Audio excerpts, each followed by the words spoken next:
All right. Welcome into the Fit Parent Podcast. I'm Jeff. I'm here with Heather Bourgeois. I think I did it right. It was a Yep. minute before between we did it. And so I want to talk through what we're going to do on this episode. And I appreciate Heather coming on and doing this because this is the first time I've done this format. We did it a little bit with Amy, who's my normal co-host, but I've never done a full episode like this where, and I've been wanting to do this for a while, where I'm just going to coach somebody we'll do a full hour-long coaching session with Heather here, kind of understand her situation and try to coach her through some of the things that are going on and try to give her some next steps. So maybe some of you will have relatable experiences to Heather, different things that you can take away from that and kind of see what it's like to be coached by me. So I appreciate Heather for being kind of the guinea pig in this exercise, because this is kind of where I'm looking to go with this. So thanks so much. No problem. My pleasure. So, Heather, I want to kind of go through three things within this call. I want to understand a little bit more about where you are right now, how we got to this point, and then where you want to be. And then we'll think through the steps to start moving you along that path. So why don't we start with this? What is not working right now in your fitness and health and nutrition and all of that had us kind of want to get in this spot where we're going to chat today? I'd say my nutrition is probably my biggest struggle.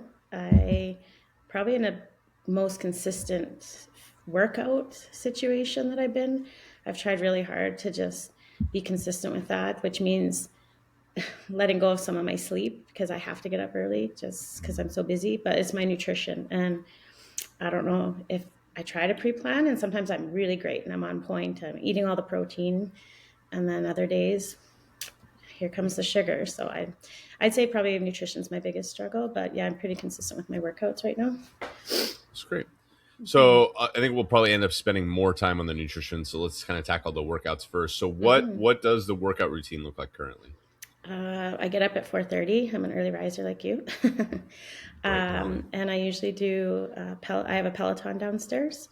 So I'll usually do a ride, and it depends what I plan to do later in the workout. So if it's just like a cardio day, I'll do a hard ride or two rides together kind of thing. But if it's like a weight day, then I'll do a 15, 20-minute ride, and then I'll do some weights. And I've been following their platform just because it takes, like I've heard you say on the podcast, it takes the thinking out of it. I don't have to think about it. So I've been doing some of their programs, like not even their classes. I've actually signed up, like just, they have a bunch of programs to choose from. So I've been doing some more like high density, high weight programs because I don't have to think about it. I just press play, put my weights where I need to go, and that's what I do. Yeah. So, How often are you doing the strength training days versus the cardio days? I would say my cardio days are 5 to 6 days a week, and my strength days are 4 to 5 days a week. And then I'll throw a walk in there. Okay. So, how long? My cardio days are like 3 days. Sorry, and my weight days are like 4 to 5 days. Like a straight cardio day is like 3 days. Okay.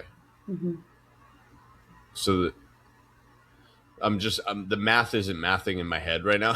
How are there days where you're doing both strength and cardio? Is that what you're saying? Or I'd say there's maybe one day I'll do both. Like if it's on a weekend and I have more time, got it. I might do like on a Saturday or Sunday. I would do like both. Got it. Okay, and so you'll do like a lighter ride, and then you'll do strength later in the day. So the ride is 20, 25 minutes, and then the class is how long when you're doing strength? 30 minutes. 30 minutes. Okay. You're doing 4 or 5 days of the strength and then the cardio bit. Throwing in walks. Do you know what your average daily steps are? No, I have a Fitbit and it broke. Okay. I was wearing it. I was trying to be intentional about it, and then it just broke. So gotta love that. Nope. I would say if I was to guess, I would say probably about 7,000. Okay.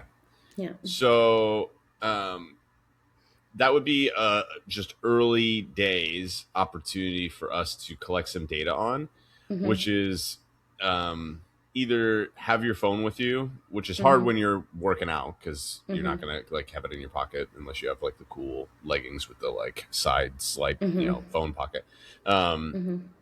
and it's harder for women because you just don't have as much room in your pants as guys do to have the phone with you. So I mean, cheapest, like you can get like a cheap pedometer, like Mm-hmm. old school pedometer for like $10 on Mm-hmm. Amazon and just kind of clip it on your hip. The downside to it is you have to remember to collect the data um, yourself. Mm-hmm. But I mean, there are fancier ones that will do it. But I think figuring out what it is that you're doing in terms of your steps is going to Mm-hmm. be the first opportunity to look at, because the training Mm-hmm. side of things sounds like it's going well, but there's a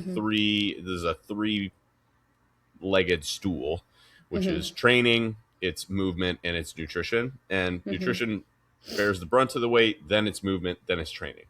And Mm-hmm. so if we're at probably averaging 7,000 steps, that means that there is at least opportunity for us to try to bump that up a little bit. So within your day, because I know you're in a school, right? Yeah, I'm an elementary music teacher. Goodness. Um, so within your day, I mean, you have Mm-hmm. 4:30 in the morning that you're waking up and working out. Then Mm-hmm. what does a day look like in your life? And let's see if we can figure out maybe some more opportunities for walking. I start work at about 7:15, and then yeah, then the bell rings at 2:30. I try to leave by 3:30, and then I Mm, come home and I have three boys that are in sports, so it's basically me in my car driving them yeah. from one arena to the other. But if it's a day where they have back-to-back practices, because I live in a smaller town, so our arenas aren't too far apart unless we have Okay. to drive into the city. But there's usually a track or something. So if I have a back to back practice, I will walk with a girlfriend. But Mm, if I'm driving from time to time, and then by the time I'm home, like last night I got home at 10:40 mm, from my oldest practice. So yeah, so my walking that. consisted of my grocery shop at Costco. Yeah. There you go. Yeah, for sure. Well, So so opportunity wise, mhm, I think when we think about what it is that we're trying to do, if mhm, we're trying to increase what we're doing on a regular basis, we want to look at something that we can do independent of circumstance, right? So it's mhm, like, hey, if I have back to backs, then I can do that. That's great. That's an mhm, like a we want to think of that as like a bonus opportunity. Like, hey, yeah, that's cool if we're mhm, able to go do that. But that's mhm, not going to be how we're going to raise our average daily walking. That's just going to be an mhm, opportunity if we go do it. So we mhm, want to look at the stuff that is the times that are less dependent on that. And then oftentimes try to look at before, after, like things that, habit stacking is the popular phrase, but like regular times where you're able to grab a little bit more walking. Because mhm, if your average daily steps are 7,000, you probably mhm, have some days that are 5 or 6 and some days that are 8 or 9.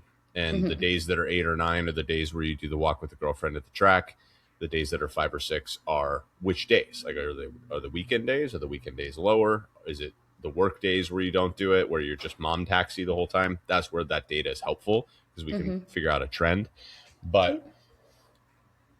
what we want to look at is, let's say that it's during the weekdays. I think it's maybe a decent assumption to say it's during the weekdays where you have to be mom taxi are probably your Mhm. lowest step days. Does that feel I would say so. Yeah. okay? So then on those days, we want to look at, let's say that we're doing, and again, we don't know for sure, but let's say that we're doing 5 or 6 thousand, Mhm.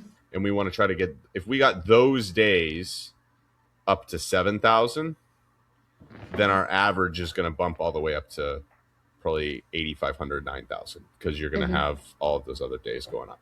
And so that's going to move the needle quite a bit. And so we need an extra 10 to 20 minutes of walking a day to get an extra 1 to 2,000 steps. Mhm. So where in your day, and I know teaching schedules are crazy, particularly elementary school, where in your day do you feel like you could steal 10 to 20 minutes, maybe not all together, but like you could break it up or whatever it is to do some intentional walking? I'd say probably be as soon as I get home. Like if I leave, like when I leave it before I start like dinner and getting the boys into the car, and I Mm. could go for a quick walk around the neighborhood. or Okay. even before I leave school, just go for a walk around the neighborhood at school. I think that second one's going to probably be your better bet because I think what ends. Why do you think? Why do you think that might be? Like, what are some of the hurdles that you might discover upon coming home? uh, Probably my kids will need something from me. Yeah. Yeah. Yep. Yeah. Where you'll see something that needs to get done or whatever Yeah. it is. And Yeah. so if it's like I was things that are oftentimes opportunities, particularly for teachers that I work with or things like that, is you do it like after lunch, right? If you have your block for lunch, how long is your block of time for lunch? 32 minutes. 32 minutes, right? And Yeah. so do you have to do other things during that besides eat lunch and just like not be around children for a minute? No, Or well, I often run club, like I do choir and stuff at lunch. So, yeah, so I work through my lunch. oh, not Yeah, ideal. so I have like two, no, I have two lunch hours, but to be honest, I take those as like a sensory like calm down because Yeah, my classroom's so loud. for sure. Yeah. Yeah. So, are you allowed to leave the building during the day? At lunchtime I can, but Yeah. yeah. Like, I wonder if it would be a potential sensory calm down for you Mm-hmm. to, even if it's 5 minutes, Mm-hmm. to just do a lap around the building or two laps Mm-hmm. around the building for 5 or 10 minutes. And then, so Mm-hmm. then it doesn't have to be a 20-minute thing at the end of the day. Like, if you can almost, like, if you think about like early days with your kids for Mm-hmm. bedtime, Mm-hmm. right? We had the like routine that we started to do for bedtime with them that was like, hey, this is, it triggers in their brain like, hey, it's time to start getting ready for bed. You did whatever bath, and then you read a book and you drank milk, and then they, whatever it is, like you had that routine and it kind of like triggered in their brain, okay, it's time to calm down. If we can do a Mm-hmm. similar thing for ourselves, which is like, I am going to, like, this is my moment for myself, where it's like, okay, beginning of lunch, I'm just going to go do a lap around the building Mm-hmm. to calm my brain down, and then Yeah. come back, and when I get a little bit extra steps in, but then I come back and I have my lunch and I just like let it be silent for a minute. And then Mm-hmm. similarly, either at the end of the day before you do your work at the end before you leave, Mm-hmm. or you do it like right before you leave, which is like, this is my transitional time from teacher Heather Mm-hmm. to mom Heather, Mm-hmm. is like that sort of triggering walk of, hey, if I did just a 5 minutes in the neighborhood around the school or around the building or whatever it is right before Mm-hmm. I get in my car, I think one, from a mental perspective, that'll help you, but two, just if we just did those two things, I think you Mm-hmm. probably increase your daily average steps by 1,500 to 2,000 steps a day, which over the course of several weeks will absolutely move the needle for you. Mm-hmm. Okay. Okay. How That does seems that doable. feel in terms of doable? That seems doable for sure. Okay. So what do you think you want to do? Do you want to do it? You want to do both? Do you want to do lunch? Do you want to do later? What do you think? I would say later is probably better because with lunch, you never know if I'm dealing with a student issue. And then, so if I plan for it, so probably better Good. at the end of the day and a better way for me to transition into Good. mom life. Yeah. Less opportunities to be interrupted, which is a really good way to think about it. Mm-hmm. And Yeah. so do you, now, is this something that you could do? What would you do if it was raining or really, really cold? Like, how would that impact it? Right. Because again, we want to play through all scenarios. Um, there's a track, indoor track close to my house that I Okay. could stop at and walk at. And Okay. it's like right on my way home. So it's not super out of the way. Okay. So that's our rain plan, Mm-hmm. right? Is like, hey, I'm either gonna walk the neighborhood for how long do we want to do? What feels reasonable? I'd say 10 to 15 minutes is reasonable to Okay. start.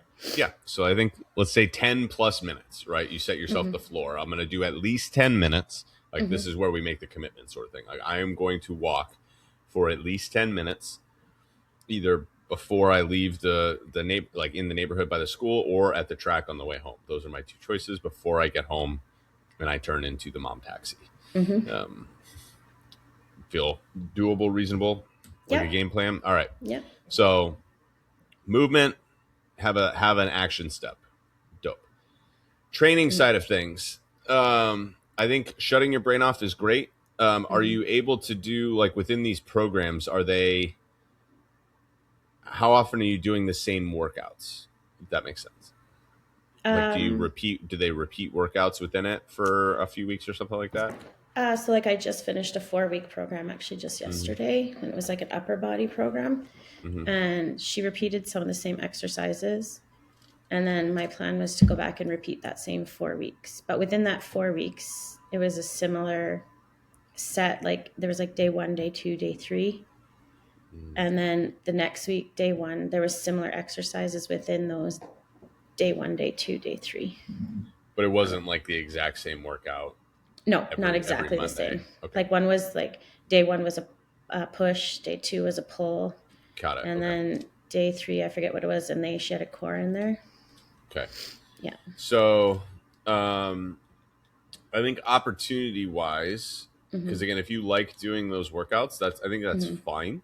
Mm-hmm. I think that we want to make sure that we are taking the opportunity to trying to find workouts that we're doing the same movements Mm-hmm. week after week Mm-hmm. so that we are getting better with them, Mm-hmm. getting stronger, all of that. And I also think that uh, even though you're doing the riding Mm-hmm. beforehand, I would find something that has some lower body in it. Yeah, I Go ahead. was doing a lower body one. Like I had partnered the upper body with a lower body. Oh, okay. So you did Mm-hmm. like you did like two different programs sort of Mm-hmm. thing within the day. Yeah. Or if I was doing upper body one day, like I wish I'd taken a picture of my. I have a wipe off calendar Yeah, where I keep track. I should have yeah, taken a picture so I could have showed it to you or remember. yeah, But to be honest, I often go to the upper body because I feel more successful with the upper body because yeah, I'm strong. I'm actually pretty strong, but I have bad knees, so often yeah, the lower body feels very frustrating for me because I have to modify and I don't like to not be able to do things. yeah, So when I can't, like lunges are quite painful. So I always like I modify. yeah. So I would often like just choose the upper body over lower body. So I would say I was doing lower body definitely once a week. And then a week I was feeling pretty good twice a week. Got it. Okay. Yeah. Yeah. So I can totally appreciate that. So it Mm-hmm. might be something then where putting together some lower body exercises that are going to be less painful on your knees so that Mm-hmm. you're not trying to do a program where you're pressing play to do it, even though I know you like shutting off your brain. But it sounds like that's frustrating for you because, again, Mm-hmm. like bang for our buck is Mm-hmm. going to be lower body. Also, like, Okay. how do I help my knees not hurt so much? I actually Mm-hmm. need to train the muscles around them. Mm-hmm. So it's a little bit, you have to do the thing that you don't want to do, which Mm-hmm. is nobody wants to do lower body unless you Mm-hmm. become like a gym, girl who Yeah. like has the thing where they're like, I want to do, have like really big legs and Mm-hmm. glutes. Then, then Mm-hmm. but even that, they don't really like it, like you feel like a little bit of a psychopath. Mm-hmm. So I would say that there's two categories of lower body exercises, and then we'll dig into the nutrition. There's two categories Okay. of lower body exercises. There's the back of your legs, your Mm-hmm. posterior chain, which are worked by hinging exercises, and then there's front of your legs exercises, which are more knee dominant exercises Mm-hmm. or squat type exercises. The squat type exercises are going to be harder on your knees, just because you have to bend at the knees. And I can squat like a champ. It's Yeah, all it is the the the lunges. lunges, which and Yeah. lunges are a knee dominant exercise, though they're Yeah. just done on Mm-hmm. one leg. Yeah. And so, first of all, there's a tip that I would give you if you're doing lunges Mm-hmm. is don't go forward. If you're having knee issues, try stepping backward. Mm-hmm. That one will be one. And then also, I have a video, I can send it to you, but like of a setup that I do. It's my magic trick for people who have hard knees in their Mm-hmm. pain with lunges or split squat variations, which is you set Mm-hmm. up a band about knee height with on a wall or a rack or something like that, Mm-hmm. so that it's trying to pull your knee in toward the middle of your body. So Okay. it's like it's coming all the way across. So if my right leg is forward, Mm-hmm. it's attached just below my knee and it's attached on my left side. So my right knee's forward, it's attached on my left side, it's trying to pull my right knee left. And then what Yeah. I do is I fight to keep my knee straight, and it will Mm-hmm. likely engage some of your glute muscles there. So that would be one that I would say, hey, do a squat and then see if we can find a lunge variation that doesn't hurt a ton. Okay. And then what I would do is do 3 posterior chain exercises, meaning like a hinge, an RDL, or a deadlift, or a single leg RDL, which I'm sure those feel okay, Mm-hmm. unless you have any back issues. No. Um, a bridge variation where you're on your Mm-hmm. back and your heels are down and you lift your hips, and then a hip lift variation where your shoulders are up on the bench and you do something like that. Okay. Yeah. So like a leg curl would be like the second, a bridge, if you can pull up to like a leg curl where you're bending at the legs, like a hamstring Mm-hmm. curl, and then doing Yeah. like a hip lift, hip thrust, or however you want to think about it, with Mm-hmm. oftentimes with one leg can be helpful as well. So that's kind Mm-hmm. of something I would do as your lower body routine, so that we're Okay. able to kind of just get better at those over time, Okay. so that your knees aren't bothering you. How does that sound from a workout That sounds routine? good. Because Yeah, I can do that. I would do at least, if you're strength training 4 to 5 times a week, at least 2 of those days should be lower body. Okay. I can do that. Or you do total body and you do that multiple times. Like Okay. that would be how I would kind of go about it. Okay. Nutritionally, what are you Mm. noticing nutritionally? This will be kind of where we spend most of our time here. Um, my mornings are great. Okay. I have my 3 eggs, or my like 2 eggs and egg whites and a piece of bacon, or I'll have like my Greek yogurt with hemp hearts and fruit. And I'll have like a protein drink. Mm, And then my lunches, depending on how organized I am, are okay. But I find after that, it's hit or miss. okay. And depends what's in the staff room too Okay. for snacks. But so, Okay. and I, even if I am prepared, sometimes I don't know. I don't know if I'm an emotional eater or a stress eater, which has been a lot in my life lately. Mm, So, but I'm a yeah. sugar addict for sure. Okay. So, mhm. When you say sugar addict or emotional eater, this, what does that typically look like when it plays out? I don't keep it in the house Okay. because I know I can't have it in the house. But like if I'm out and about, or if I stop at the dollar store, I'll stop and grab. If I'm picking something up, stop and grab like a chocolate bar or something. Okay. So if I've left the dollar store without grabbing some candy, it's a good day for Yeah. me. How often are you doing that? 3, 4 times a week, probably. Okay. Mm-hmm. Do you really like chocolate bars, or is it kind of like is that your favorite thing? Like if I gave you a last meal, what would be your sweet treat of choice? I don't. I have no bias if it's got sugar, which is probably part of the problem. Because once I've eaten it, I'm not like, wow, that was amazing. Mm. I'm like, wow, was that worth it every single time? What do you think? Oh no, it's never after. I'm like, that was subpar. That wasn't really worth it. Okay. But Like yeah, it you did do it. it again. Okay. Yeah. So when in the day do you find yourself going to that most often? Oh, later in the day for sure. Like after Okay. work, or On the if way like home or during the mom taxi? both of those times. Depends how rushed I am. Okay. Mm-hmm. Um, where when do you find yourself going into the staff room at work? Only at lunchtime because that's the only break. When I have lunch, that's the only chance I have. Okay. So, mhm. What happens with lunch? Like, give me the spectrum of like nailed it lunch versus like not quite, like the downside of it. Nailed it's if I eat what I've taken, and that's all I've had.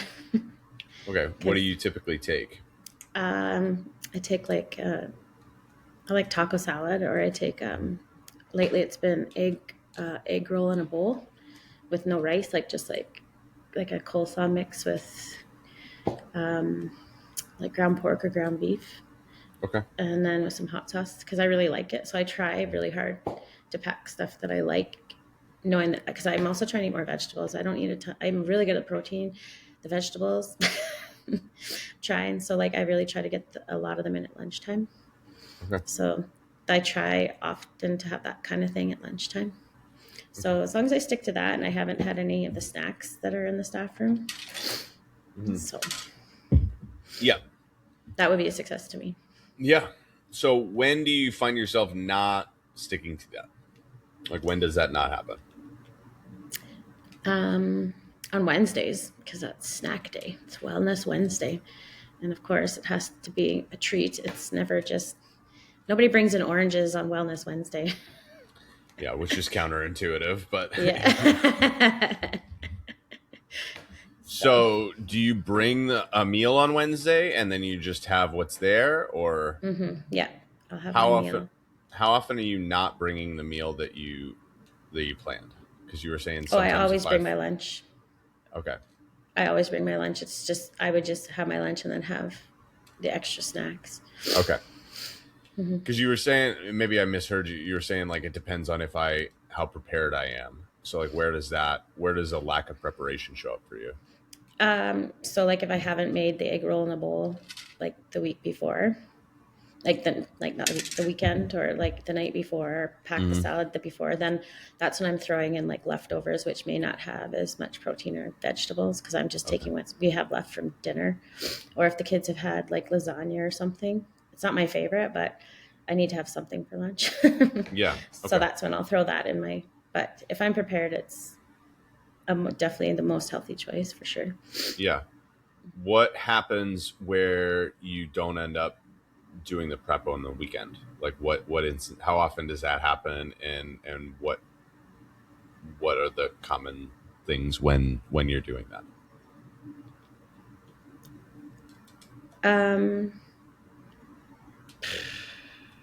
I would say I would definitely, I would say as the week goes on, like I definitely have enough prepped for the first few, like for till Wednesday, sometimes Mm. Thursday.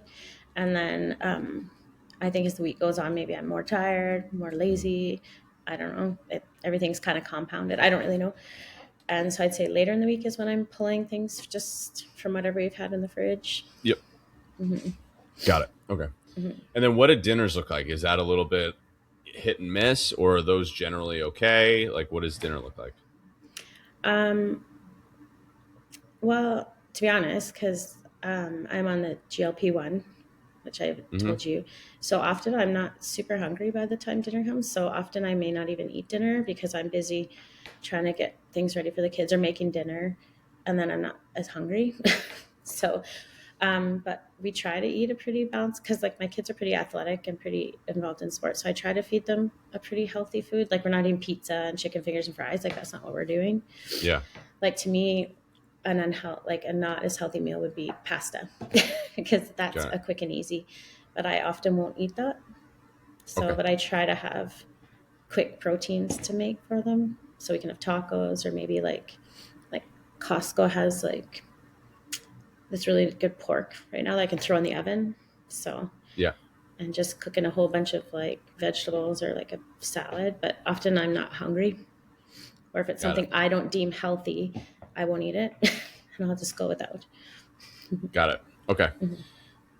What do evenings look like? Do you typically Uh, snack in the evenings, or is it mostly just the afternoons when the snacking kind of comes out? I would say afternoons, or like just after, just before dinner. Yeah, definitely Okay. not in the evenings. I'm not a big bedtime snacker Okay. because partially I'm too lazy because I've already gone upstairs and I don't want to come back downstairs to my kitchen. Got it. Okay. Yeah, the reason why I asked about the dinners was Hmm. because on the instances where you don't have the lunches, you were saying Hmm. you bring the leftovers for dinner, and so I wasn't sure like what that looked like, Hmm. because there's a world where those are good choices as well. Hmm. Um, okay, so um, I think there's a few things here. Um,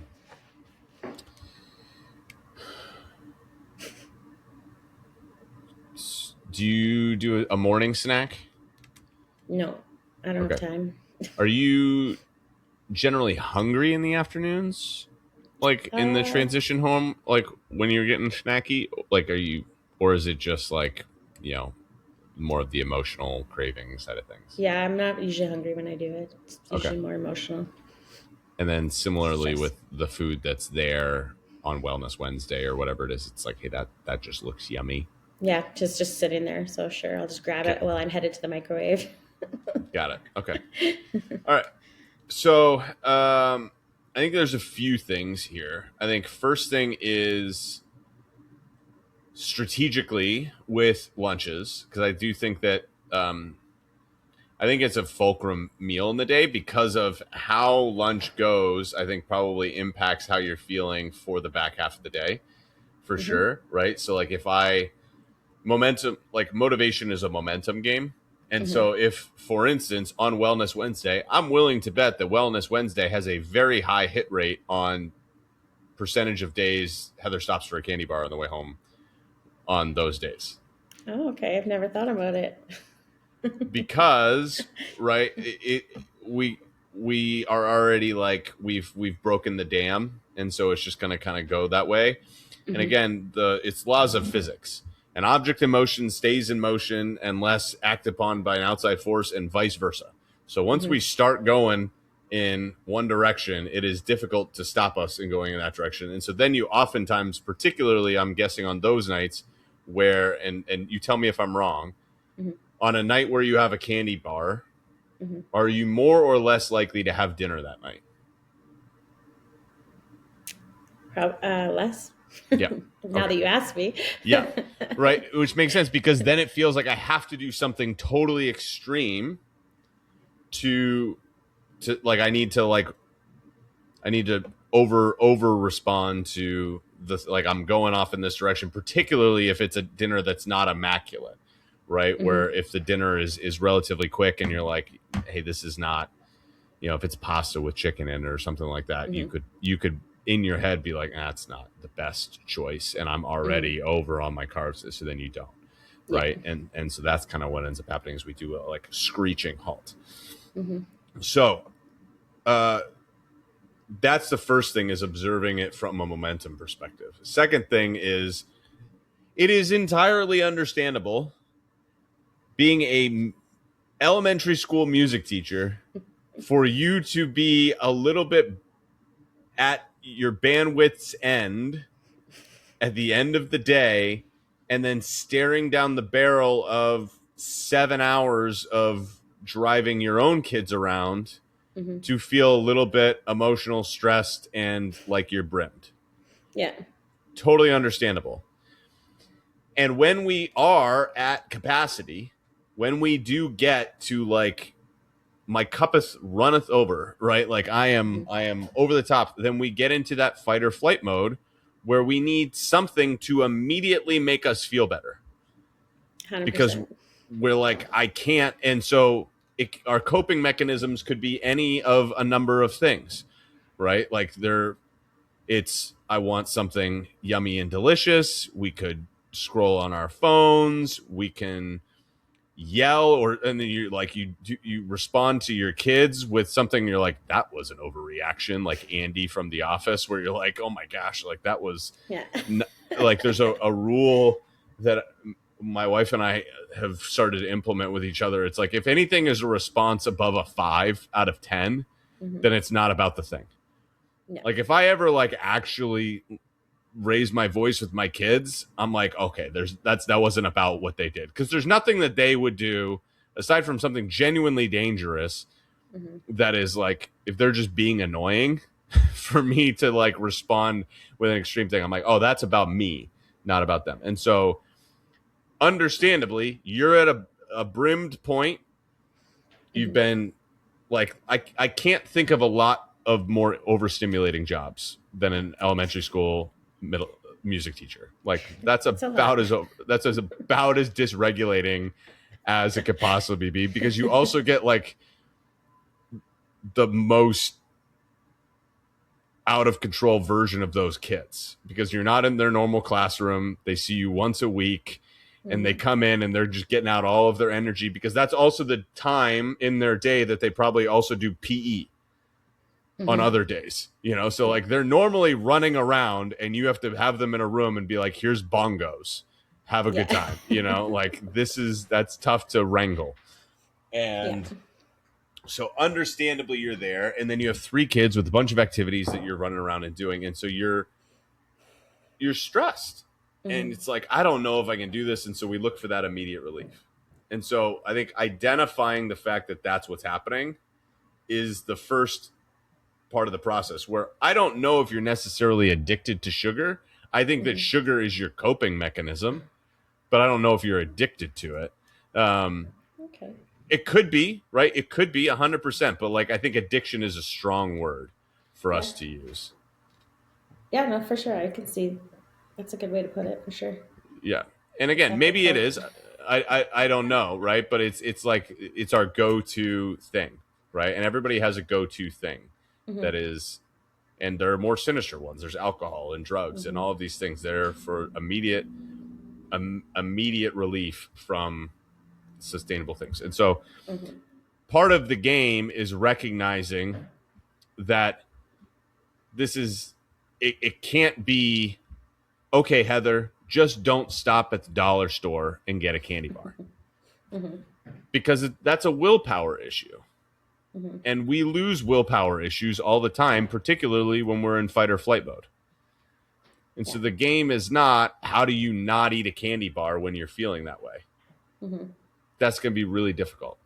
The game is, how do I navigate that transitional time and come down from my overstimulating day before my overstimulating night, so that I don't feel like I need some immediate relief from that. Which is where the walk's going to come in. That's where the walk is going to come in, for sure. I think that there's other things that we can look at too when it comes to managing your stress, which are, there's both proactive and reactive strategies. Proactive is, how do I start my day at a 3 instead of a 6, so I have more room. And reactive is, how do I, when I go from a 3 to a 5, how do I then bring myself back down to a 4, so that I don't just keep stacking? And so some of this is, again, creating a rhythm where we have to like almost wash our hands of the workday a little bit. And so sitting in the quiet, I think, is good during your lunch hour.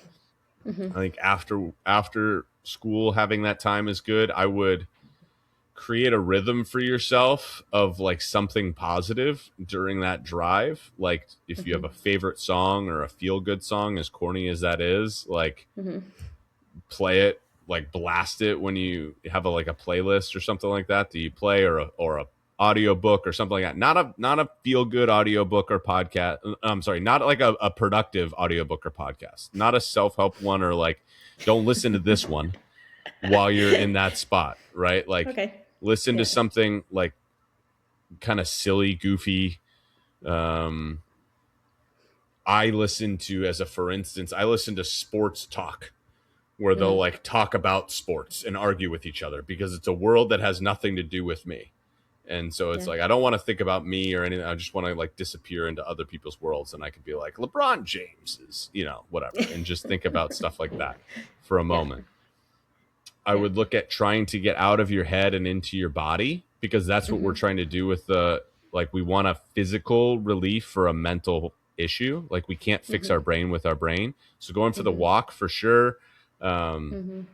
Taking some breaths, and this sounds so corny, but like there's a 19-second breath that you can do. So you get in your car, 4 seconds in, hold it for 7 seconds, 8 seconds out, and you do 5 of those, then put on your podcast music, audiobook, whatever it is, some smut, like do something, like listen to something that is not really of your world for a minute, after you've gone for your walk or on your way to the track to do your walk.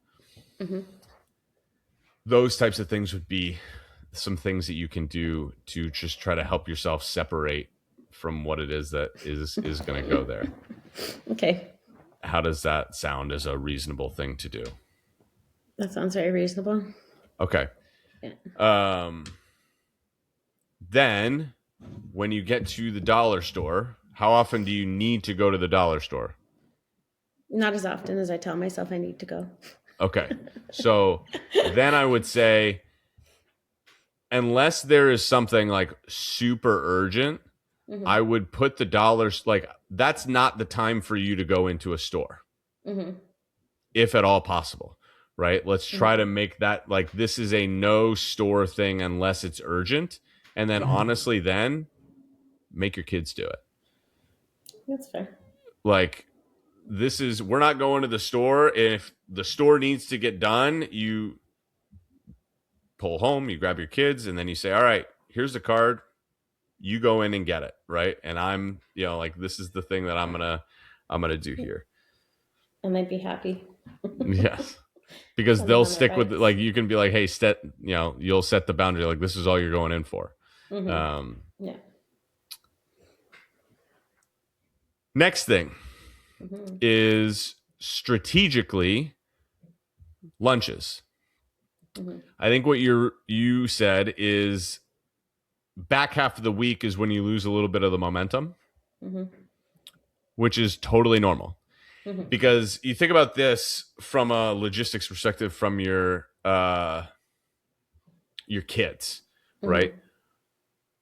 How often have you made a plan for the week with your kids, with schedules and whatever it is that goes exactly according to that plan all week long? Um, I like 75% of the time.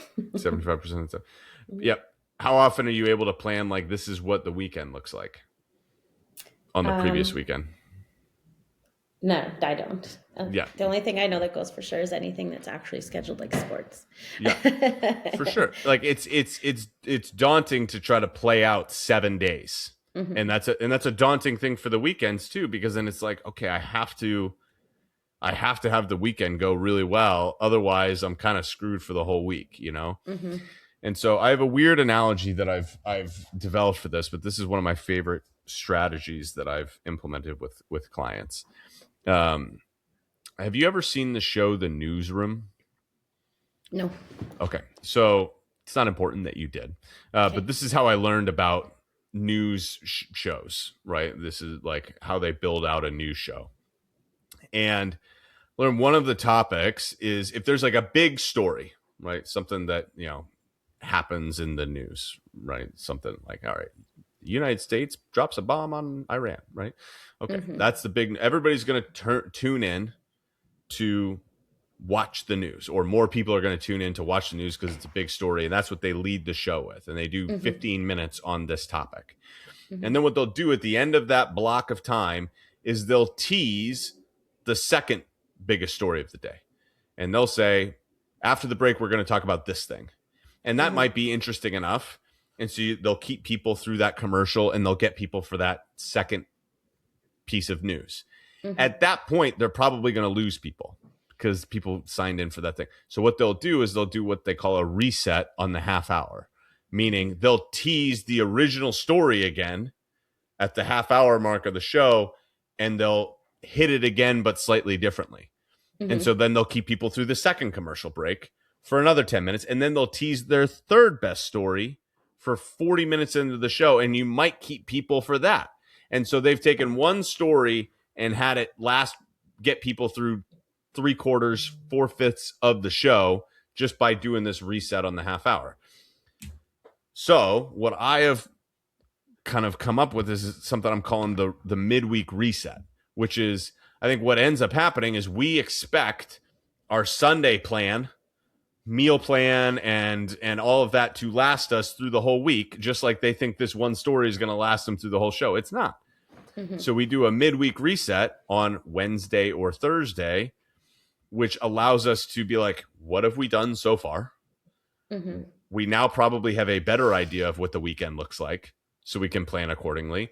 We are probably running out of some of the groceries that we got over the weekend, so we need to go to the grocery store again anyway.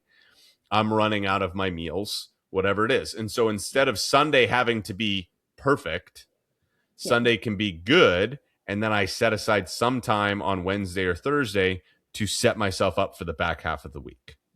Mm-hmm. So I do another grocery run. I do another plan on I kind of recalibrate the dinners. I look at the schedule. All right, what is the weekend looking like? Are we going to need dinners? Are we going somewhere? What a lunch is going to look like? Because we probably get to the weekend and lunches are definitely gone, and you're like, I don't know what we're doing for lunch, and all of that. And so then we constantly have to reboot it. Mm-hmm. And so if you're in the spot where you're like, I'm running out of fumes by Mm-hmm. Wednesday or Thursday, I would put, in particular because Wellness Wednesday is a thing, I would put the midweek reset on either on like Wednesday night. Okay. What does the kids' schedule look like Wednesday nights generally? Is that a late night? Uh, we're just transitioning into lacrosse, so I don't actually have our schedule yet, which is also super frustrating for a person Yeah. like me. Yes, I imagine. So we're a week at a time right now, but weekends are going to be less busy for us because lacrosse doesn't go on the weekends, which is kind of nice. So weekdays are probably going to have 3 practices or 2 practices in a game every night. Yeah. So. And so it might be challenging for you to do all of it, but if you were able to, let's say, do you have a place around you that does like pickup for groceries versus like you having to go in? Mm-hmm. So if you were able to put in a grocery order on for like Wednesdays to pick up, and then on Thursday morning, you put something in a crock pot or something like that as a protein or something that you could use then for lunches for Friday, Saturday, Sunday. Yeah. And so then all you need to plan for the lunches that you make on Sunday is Monday through Thursday. You're like, I just need 4 days worth of these lunches because I'm going to do my midweek reset and I'll make something else on Thursday morning that even if I don't have time to do it on the weekend or at night, like I can do a make ahead or I batch cook something or something like that that gets me through the middle of the weekend there, and I can recalibrate what the week and dinners look like, etc. And it helps my kids are old enough, like if I plan and I leave them a plan, they can cook. Like Yeah, they're old that's enough, they huge. can make food too. So That's huge. Yeah, absolutely. So I think that that's a direction that I would go with that as well, is so that you know what it is that you're having for lunches and that's the plan, and you don't like have to like, okay, because also if the midweek reset is there and for instance you aren't able to do Sunday prep where you don't have the food available for it, you could just move your like you know what to do. You're just like, all right, I'm going to do my midweek reset on Monday or Tuesday, right? And you have options for yourself to mix in with that. okay. The final thing is, what do I do with the food that's there? The Wellness Wednesday, or I'm in the situation. What do I do with the food that's there? This is where because we've chatted about this where like you guys have had like you had the strike with teachers and all of this, and it's spring break right now, and you're like, we're not going anywhere because we're navigating some of the financial stuff and all of this. Like you are used to making choices when it comes to your finances, hard choices, which is like, hey, we're gonna pay for this, which means we can't pay for that. Yeah. How do you make those choices? What's necessary? What's a necessity? What's a necessity? And then when you go over and above necessities, how do you determine what's going to get first, second, third? Like I'm sure that paying for your kids' sports is kids' sports is first. Because why? Because it's what they enjoy, and I enjoy watching them. Okay. And yeah. Yeah, it's aligned with the values of your family. Yeah. It's like, hey, this is what we all feel like we want to do, and we'd rather do that than go on a vacation. It's not to say that we wouldn't like to go on a vacation, but we'd rather be able to participate in sports than us be able to go on a vacation. I'd rather the kids be able to do that than for us to go on a vacation. Love that. That's making those hard choices. And so the challenge is right now, I think you're operating under the assumption that you cannot have anything that is sweet or a treat because then it's not a necessity. How long do you think you're like it's really tough to operate under we're only paying for necessities? Yeah. from a budgetary perspective. Like if you have to say no all the time to the wants, like Yeah. that becomes really difficult. And so at some time we want to be able to say yes Mm-hmm. to the wants, but Yeah. we just have to be able to pick what those wants are. Mm-hmm. So this is where you want to actually pick your spots where it is an on purpose decision to say yes. Okay. Because right now it's an accidental decision. Yeah. It's For like it sure. was there and so I ate it. Yeah. I was driving home and I wanted something so I got it. And Mm-hmm. so it's very rarely on purpose to have these things that you enjoy. And so it's an always negative experience. Mm-hmm. There's always guilt associated with it. Yeah. And that's not fun. Yeah. Because then it almost tastes worse. Like you're like it tastes good, but then like the after effect of it is like, oh, like it wasn't worth it. Yeah. 100%. And so what we want to do is we actually want to plan your yeses. Mm-hmm. Because if you have them to look forward to, it makes it easier for you to say no to other things. Mm-hmm. Just like it is with your kids, right? Like, Yeah. hey, we know where the money's going. Mm-hmm. So even though I want to say yes to this thing over here, I have to say no because we made this choice already. Because the Mm-hmm. money, even if the money's not already spent, like you know that you're going to have to pay for lacrosse, and you know you're going to have to pay for it in the summer too. And Yeah. so you're like, okay, we might have the money currently sitting in the account, but we know that it's earmarked for pay for lacrosse next. So the answer is no because that we already committed to that yes. Yeah. So we want to do the same thing when it comes to our food, Mm-hmm. which is you want to think through what are the things that are aligned or that you really enjoy Mm-hmm. that are more treats. Okay. So what are some of those things? It's funny also because like when I have them, I'm never like, that's what I was really wanting. Like I honestly I could say none of it. Whenever I have it, I was like, well, I was really craving that. Or like when I think about it, I'm like, I really want this. Actually, like to be honest. So maybe that's my answer, right? I don't know. Well, so I don't know. it's possible, but I think Mm-hmm. that's probably, and I want to be just mindful of time here, so I'm Mm-hmm. gonna give you the answer versus Yeah, like coach you please. through it. Yeah. Is you've been doing it for so long that Mm-hmm. that's the after effect of it, which is it's yummy, but like it wasn't what you were craving because it's accidental. Mm-hmm. And Okay. so then there's guilt associated with it. And like to Mm-hmm. be cliche, like guilt doesn't taste very good. Yeah. And so you're like, that wasn't worth it because you're like, I wasn't aligned with my goals of trying to lose weight and get further along. And so then you get Mm-hmm. frustrated with like where you're at. And then you're like, that wasn't worth it. And Mm-hmm. so I'm not saying that there's necessarily a specific thing, but if you can be like, okay, maybe it's a candy bar. Mm-hmm. Maybe it's the treat that your colleagues bring in on Wednesdays, Mm-hmm. but maybe it's not. But you Mm-hmm. just, what I would say is you want to pick a time and practice having that be part of your overall nutrition plan. Because Okay. there's a way in which this is a positive for you. Mm-hmm. Because right now, there's only negative feelings associated with eating sweet treats. Yeah. And we have to find a way for there to be a positive one. Otherwise, Mm-hmm. you'll never be able, you're either going to have to never eat them, which isn't going to happen, Yeah. or you're going to do exactly what you're currently doing, which is you feel guilty and then it turns into more and more things. And then you do the extreme thing of not eating dinner. Mm-hmm. And you think things like pasta are bad when you're like, oh, okay, like I had a candy bar earlier, so I can't eat pasta. And Yeah. that's not necessarily the problem. It's the problem is that we're doing the candy bar thing.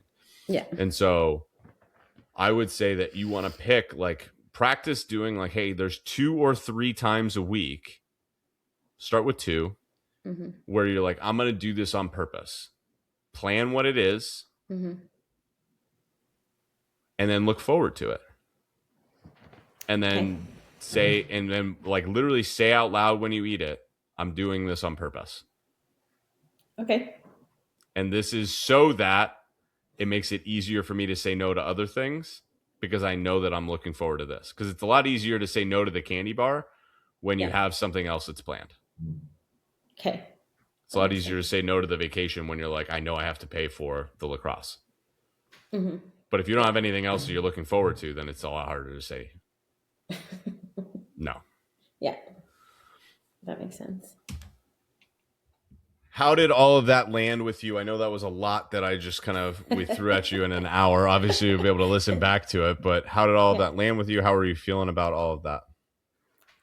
It's good. I feel like it's like some small things I can change that Mhm. I think can, like you said, like habit stack, and Yeah, they'll snowball. I feel like, yeah, and those tweaks I can make to my workouts. for sure. So, but yeah, the Yeah, nutrition for sure, habit stacking for sure. yeah, yeah. I think trying to do some small things, and then there will be new things that come up when you get there. Hmm. But I think these are like some opportunities for you to start moving in the right direction Hmm. with it, and see if you can get some momentum going there. All right. Yeah. Awesome. Well, I appreciate you taking the time Well, thank and you. appreciate everybody for listening. Hopefully, this resonated with you. If it did, I would love to hear from you if you liked this style of episode of kind of coaching somebody through it and like hearing how we can coach through some specific situations. If you want me to do more, let me know. Or if you are interested, you can also let me know. Would love to chat more with folks because I have a long-term vision on where I might want to go with this podcast. So this is part of that. So I appreciate you listening. Heather, appreciate you taking the time, Thanks so and much we'll for see having you me. next time. Yeah. Thanks has been the Fit Parent Podcast. We'll talk to you soon.